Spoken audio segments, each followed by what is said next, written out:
Polished Professionals, the blog and brand to help you conquer the workaday world with style and poise.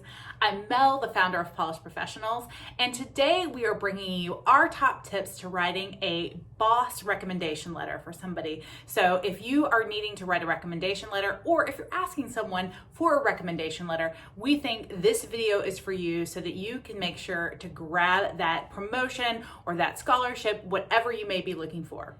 But before we get too far into our video, thank you so much for being here. We're so glad you're joining us. We are here for all the bosses to conquer the workaday world. And if you have not yet hit the subscribe button below, we hope you hit that and the bell so you never miss an episode.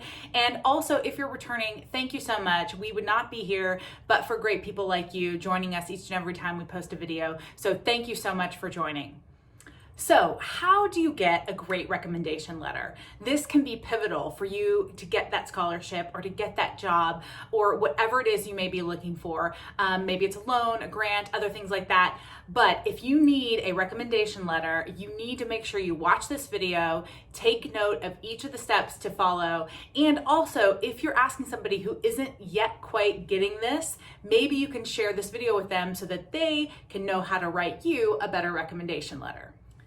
So how do you get started on an effective recommendation letter? You may have heard this from journalism, but one of the easy ways to get started is to know the who, what, where, when, why, how. And so I will explain each one of those, but each one is important to understand before you get started on your recommendations. So the first important question to answer is who? Who are you writing this letter on behalf of? How are you guys connected? Were you a teacher and a student relationship? Are you coworkers? Was it a boss-employee relationship? Make sure you establish that early on in your recommendation letter. The second thing to consider is the why. Why are you writing this letter on behalf of somebody? Or whenever you ask somebody to write a letter, ask them the why or help give them the why. Why is because of your connection that you have. That goes back somewhat to who, but you can further establish that when you ask where and when. So that gets to the next couple of questions here. When did you work together? What was the time period? For how many years? What was the duration there? Where? Was it in school? Was it at a prior job? Establish that so that you have credibility, that you know this person, and that you can speak to the characteristics that'll be important in this letter of recommendation. Why are you willing to write a recommendation letter on behalf of this person? Or if you've asked somebody to help you write a recommendation letter, get them to get to why. That really is critical. What is the why as to why they're taking their time to write this letter on behalf of this person to get whatever it is they're seeking, whether that's a scholarship or a loan or whatever it is.